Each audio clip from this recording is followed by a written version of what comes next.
Hey, y'all, and welcome to another episode of the Millennial Management Podcast. I am your host, Brandy, the Millennial Manager, and today is Wednesday. If you are inside of Patreon, if you are outside of Patreon, it's Friday, and I hope y'all are having a good ass day no matter when you are listening to this podcast. Now, I wanted to tell you that I am going to see that lady tomorrow in Chicago. So if you are in Chicago, just say hey, because I am going to be in your city. I'm so excited. First of all, I've been planning this for several months. So I'm really looking forward to being in Chicago because I actually love the city and I love Beyonce. So this is going to be a really fun extended Mother's Day trip. So Mother's Day, of course, was Sunday. And now we're going on this trip. So this is going to be a great time. So I'm super excited about that. And I have some topics or a topic that I want to discuss today. It was brought to my attention because I did a video maybe a couple weeks ago. And in the video, I was talking about, like, you're not Superwoman or you're not Superman. Like, you're not here to save these people. And a lot of times we take that complex, the superhero complex, and it's because of, a lot of reasons. Number one, you don't think people can do this job as good as you. And so you take on a lot of responsibility. You take on, a lot of other people's jobs. And because you feel like you do it better, you then assume responsibility for something that is not yours. And it just kind of breeds resentment, number one, because after a while of that, you are going to be like, why is this person not doing their job, or this person is not doing this? Is because you continue to step in. So I want to talk about the superhero complex in the workplace, and let's see if we could identify these things. And some of y'all, if it's being identified, don't get mad at them people at your job, because we need to accept accountability. While they may not have been doing the job right, that still does not mean that the proper way to solve that is by you doing it. You taking on responsibility. So what I want to do is let's talk about some of the signs, and then we're going to talk about ways to fix this shit, because it can really take you down professionally and personally, because you assume responsibility for a lot of things that are not necessarily yours to fix or yours to handle. And this is even when you are in management, y'all. You have to allow your team to do their job. And if they don't do their job correctly, then the proper people need to be held accountable. You cannot just go in and do someone's job consistently for several months or for several years and feel like you're not going to either resent the job or resent the person. That is not realistic. So I want to talk to you about some ways that we can start pulling this shit back. Number one, you talking too damn much. Okay? In your talking, you are volunteering for everything. You have a difficulty saying no.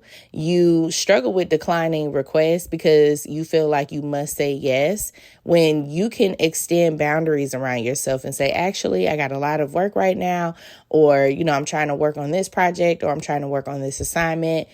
If your coworker is coming to you consistently wanting you to pick up extra slack.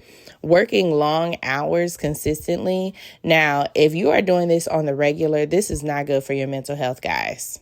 I'm so serious. Like, it's not good for your mental health to do that consistently. Now, one-offs, absolutely. I had a doctor's meeting a couple weeks ago. Now, while I did not work that day in the office, I did meet up with the doctors, and we had a doctor's meeting, and we stopped at 7:40, and my alarm will go off at 7:40 and let them know, okay, time is done. Everyone have a good day. Like, we're done. Okay. That is something that the in-person meetings only happen once every other month, and they're not that long. Right? The most that we'll stay is 45 minutes. So we'll be done at 6:45. This just happened to be a really long one because we discussed trainings. We discussed a lot of scheduling changes for the assistants, the doctors, the dental hygienists. It's summer coming up. So a lot of people are going on vacation. So there are a lot of things on the menu, but normally and consistently, that is not the case, right? And sometimes our meetings are virtual also. So those are even shorter. They're like 30 minutes where, the in-person ones, we order food. It's like a whole experience, right? So, but that's not something that I'm doing every single week. I'm not doing that every single week. I'm not doing that, every single day where I am coming in early, staying late, working through my lunch breaks. Like, you cannot sustain that long term. So when I tell you, like, it's okay for you to do it every now and then, like if you really have something that you're working on, absolutely, right? I'm not telling you to just be like, hard stop. Especially if you're in a meeting and stuff like that, we got to be realistic, okay? Shit that you can actually do inside of work. But you should not be actively not taking breaks. You should not be actively, staying till 8:00 at night, every single night, and working until 8:00 at night. That's just not healthy. That's not something that you can do for a long amount of time. Taking work home frequently, like you leave work and then you go home and you work an extra 3 or 4 hours and you have no personal time to yourself.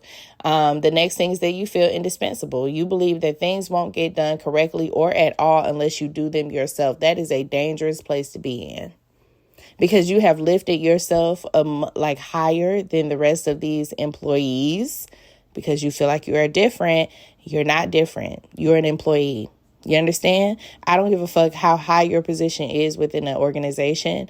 You are an employee. You do not have any money into this business other than profit sharing and stuff like that. But you did not invest at the foundation.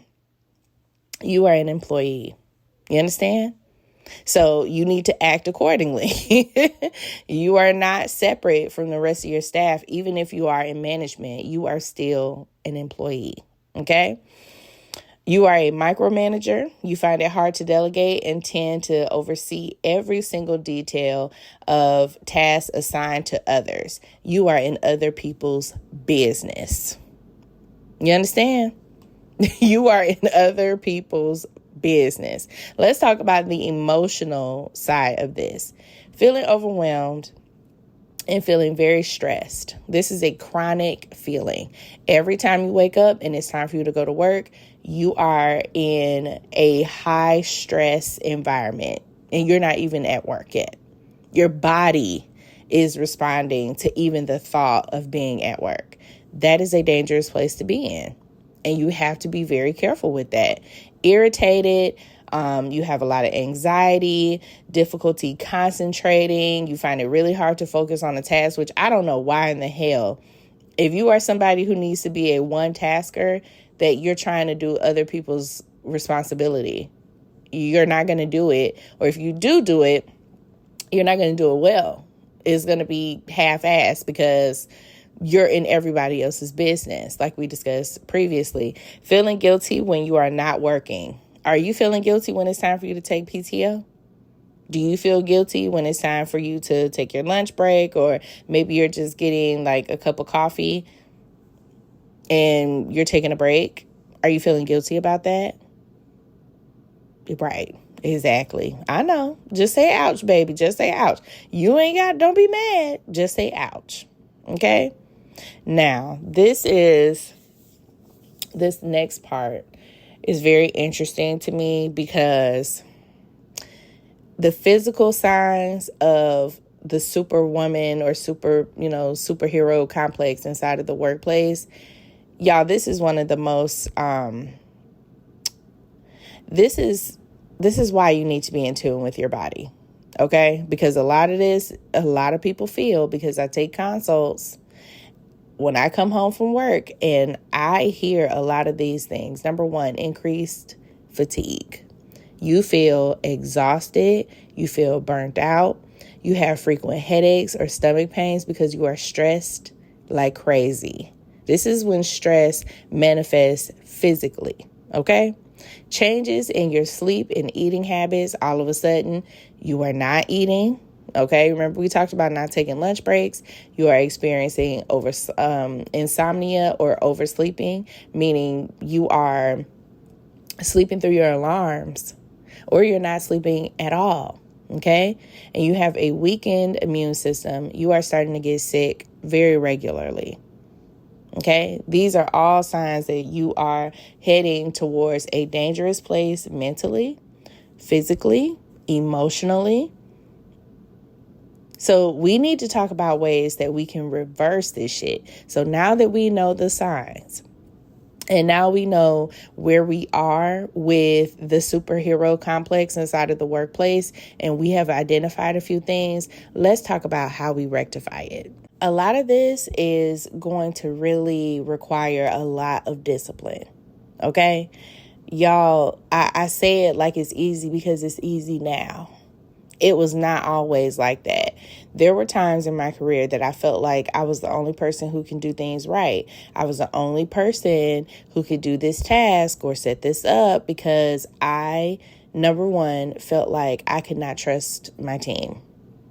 I felt like that. I don't feel like that anymore. Number one is because I have implemented a lot of training, continuous training, so that these locations are able to operate without me even being present. I should not have to be present at every single location every day because I cannot. So number one, if you are in management, you need to have team leaders who are real leads. They are extensions of you, okay? They need to be following guidelines and not feel comfortable with gossiping and participating in slacking and stuff like that. When you know you're on the clock, you get paid to do a job, people should be doing their job. So number one, if you are in management, you need to make sure you put the proper people in place so that you can actually relax and not feel like I am overworking and working at the volume of 40 people when you are only one individual. Okay, so what I am telling you, I had to work through it myself, and I had to be very conscious of that, but it's very possible. You just need to put forth the effort to do it, okay? Stop telling yourself what you cannot do. Number one, you need to challenge only I can do it right mentality. You understand? When there's something that needs to happen at work, stop doing that only I can do it right. This is very dangerous to you. Because that's not true. If you hired properly, or if your HR hired properly, there are other people who can do this job. And the people who act like they cannot and act like they are helpless, we know that what that is too, because we talked about that. That is weaponized incompetence in the workplace. Okay? And you can't, while you cannot stop them from being helpless little victims, you can stop them from seeping into your life. So number one, change the only I can do it right. Give people the opportunity to either step up and learn or step down. Okay? Embrace good enough. A lot of you high achieving folk, y'all want everything to be perfect. You want to strive for excellence. But excellence and perfection is not a reality. Not all the time. Some things have to be good enough. Okay, good enough for this to actually be able to be done and completed and say, okay, we did this. Now we can move on to the next thing. It does not have to be 100% perfect unless you are dealing with people's lives. That's totally different. Okay, nurses. There's a different standard in healthcare. So please do not be like, that's good enough. No, it's not. Okay. Recognize that your worth is not tied to overworking. Do some of y'all feel like that? Like, if I wasn't here overworking, I would not have a job. I would not be able to do this. My worth, my salary is tied to how I work. And you feel like if I'm not overworking, then surely I'm not worthy. I know that's a lot to work through. This is why I advocate so much for therapy, because a lot of these things are high achieving children, on the inside of us, trying to get out inside of the workplace and get that pat on the head and get the support that's needed. But that is something that we should have internally. If you are seeking external gratification all the time, you are going to be let down consistently because you're not always going to receive that. And you have to know that you are doing a good job for yourself. You understand me? So be kind to yourself and make sure that you are understanding to yourself, okay, that it's okay to not be able to do anything or do everything. This is why, like, I preach that you need to go to therapy, because a lot of times when you really break it down, the superhero complex inside of the workplace is something that comes from childhood. A lot of us were in the Excel program or gifted program, whatever they called it at your school, and you found that overachieving in school was a way for you to cope with whatever your home situation was, or it was a way that you garnered praise. You knew that if I overachieve, if I overexcel and I do better, or I really apply myself, but sometimes we apply ourselves really hard in these situations, that I'm going to get that praise. I'm going to get that good job. I'm so proud of you. And now you have taken that inside of the workplace and you're disappointed because you're an adult. Nobody is standing behind you. Oh my goodness. I'm so proud of you. That's what y'all think. And it's not going to happen. It's not going to happen. Now, we talked about the boundary portion quite a bit, and I want to go into these last couple topics of learning to say no. You can do it gracefully, but being firm if you are given other people's work or if other people are depending on you to do their work. Thank you for thinking of me, but my current workload is really high, or my output is really high, and it doesn't allow me to take on anything else right now. Let me refer you to, okay? If there's someone who is better suited to assist them, then let them assist them. And don't feel guilty about it either. I love to help you, but I need to prioritize this, and this, especially if it's coming from a coworker. If it's coming from a coworker and they are just like a weaponized incompetence person, y'all know exactly what I'm talking about, right? This learned helplessness that people take in the workplace, and they're constantly needing help, constantly needing support. That is very draining. And you have to put a boundary in place. Like, you can say no without being rude, without being disrespectful. You can say no and, let it be. But sometimes we find it hard to say no. And this is where the boundaries portion has to come in for you. If you are going on vacation, you need to protect your time off, okay? Protect that. The time that you have off is sacred, because for those of us who work 9 to 5 and we only get 2 days off, or maybe you're like me, sometimes I get every other Friday, depending on the month, then that time that you're off is invaluable. This is time that you need to use to recharge, to rejuvenate yourself, so that you're able to really be at peace when it's time for you to go back to work. You cannot relax on your weekends if you are constantly working. That don't even go together. Working and relax. What? How are you doing that? It's different if it's your own business. But if you working for somebody else's will, baby, no. Baby, no. You need to protect your weekends, protect your time off, your vacation time, whatever it is. You need to protect that, because that is very, very, this is very sacred. Now, the last step is I want you to go and see a therapist. I really and truly do. I don't know if this week's ads contain any BetterHelp or BetterHelp. I don't know if they're in that ad role for this week, but even if they're not, please take your behind over there to BetterHelp. If you are struggling with finding a therapist in your area, you want to see someone virtually, you don't want to be in person because it kind of causes an issue as far as like your kids being picked up or whatever, and it's just more convenient to do virtual therapy, then if I were you, I would go that route. That is like the best route to go. My therapist is on BetterHelp, and I'm telling you right now, that is a great resource to have. You understand?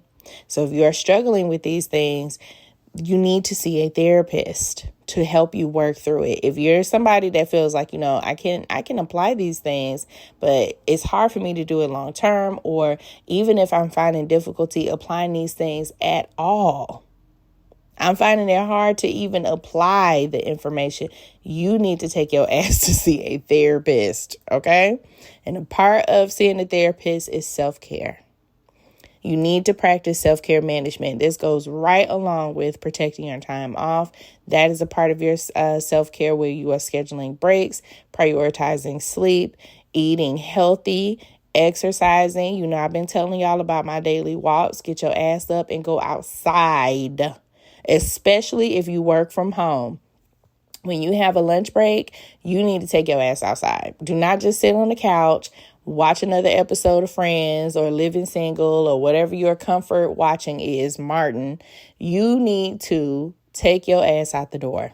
Get up, go outside, go for a walk. Okay, walk around your building, your complex, your neighborhood, whatever it is that you're living around. You need to get up and go outside. Okay, you can take a salad, you can take a granola bar, something if you just want to eat something light, because more than likely when you work from home, you can eat at your desk. So you spend a lot of time sitting and eating or snacking. And that means that you need to get up and work those calories off. Get your ass up and go out the door, okay? Make time for activities that you enjoy. Traveling is something that I really enjoy, and it's actually going to be another leg of my content because I like traveling. Once a month, we go somewhere, whether it's like 3 hours from home, we just go somewhere for a day. Maybe we spend an entire weekend, like we're planning a trip right now to go to Cleveland. We've never been to Cleveland. And people are like, what's in Cleveland? It doesn't matter. It's 3 hours away from Detroit. And we're going to get the fuck out of here. Okay? Taking road trips. Wake up very early on a Saturday and go explore. I know it is very expensive to fly, but there are other ways to do it. And we have 3 children. We cannot fly everywhere because it costs like $5,000 for us to fly anywhere, especially because we like flying Delta. So we are very cautious of that. And we make sure that we spend money on the activities while we're there and not the flights and all that other stuff. We try to go somewhere at least once a month. Okay. So please make that a part of it. You can find you somewhere to go that's 3 hours away. They have a lot of free activities in a lot of these cities. Like Chicago has a free zoo. We're hitting up the free zoo, okay, as long as the weather permits, because we know that could be a little iffy too. But, you know, make sure you spend that time outside and outside of wherever you would normally be working, okay? If you're somebody that works from home, try to spend some time outside of the house because your mental health is automatically going to, or your brain is automatically going to trigger in that it's time for work, okay? I don't know if y'all use this, but I have like my time set on my phone that at 9:00 work starts. Okay, work is from 9 to 4 or 9 to 5. And then my contacts shift at that time. So only a certain number of people are able to get me when it's on personal. And nobody is from my job. Okay, you understand? I changed the setting on my phone to go into personal time, and only a select few people are able to reach me. My husband, my children, my best friend, my parents. Okay, there's like a select group of people that I want to be able to talk to me. And you have to set that boundary up so that your team notifications, while they may be going off, you don't know anything about it, and you don't have to respond after hours. Okay. Practice mindfulness and relaxation tactics or techniques, whatever it is. If you do yoga, I really enjoy yoga and Pilates. Those are like 2 things that I really, really like. And I have a membership with the YMCA. Y'all, I don't know why people don't have memberships with the Y. It is necessary and it is very fucking cheap. Okay. For $89 a month, my entire family can go to the YMCA. They have childcare, and that's a max of 2 hours, and I don't have to be working out. I can just drop him off, like Aiden, and I can go sit at the table and go work on my social media stuff if I want. Or if I want to go around the track, or if I want to go swimming, if I want to do something by myself, I can go sit in the sauna for 2 hours. I wouldn't, but I'm just saying. you can. The space is available for you to do that. My older kids, they can go play basketball or walk the track or go work out while my husband is doing whatever he wants to do. I can take a class during that time. It's so beneficial to have a membership if you live near a YMCA or several, because there are several in the Detroit area. Baby, you need to get a membership. It's $89 and you can sign up for the workout classes, or you can sign up for the sports. Like, they have adult sports, they have kids sports, and it's at a lower rate. It still costs a little bit extra to do that part, but it's not that much. Like, for the 6 weeks of swimming courses or classes for the little kids, it's like $50 for 6 weeks of training. That is very beneficial. It doesn't cost you a whole lot of money, and you're able to take your kids to the pool and you can relax. So if you don't have a YMCA membership, baby, you are missing out. Okay? Now, I really hope that some of y'all just said ouch and you're not internalizing all the things that we talked about today. But I definitely feel like we needed to discuss this, because there are a lot of high achieving people who are overachieving at work and looking for that pat on the head, or maybe they're saying, I want some type of, hand claps, or maybe you are someone who likes to save people. You just like to save them, and you want to save them from not doing this task right or not doing this right, when really that is not your responsibility to do that. People have to make mistakes, and you have to allow them the space to do so. And you cannot get caught up in trying to save folk at work. You understand? All right. Make sure that you are listening in to the ads. Okay, don't skip my ads. Thank you. And then also make sure that you have joined Patreon. It is $6 per month to join. Like I said in the beginning of the episode, they receive the earlier access to the podcast episodes. So whereas everyone else, because it's Wednesday, is getting the interview with Sierra, the CEO of Work Receipts, Patreon had that on like Saturday or Sunday night. They've been eating off of that and listening to that since then. And it's a really, really good episode. So if you have not taken a moment to listen to the episode with Sierra, the CEO of Work Receipts, it is going to be added to the profile. So you'll be able to listen to the audio version inside of Patreon. You can also watch the video if you would like to. So y'all are all set for today. I hope you have a good ass day, because I'm going to see that lady tomorrow. So I know I'm going to have a good ass day. But y'all have a good one. I will see y'all on the internet. Bye.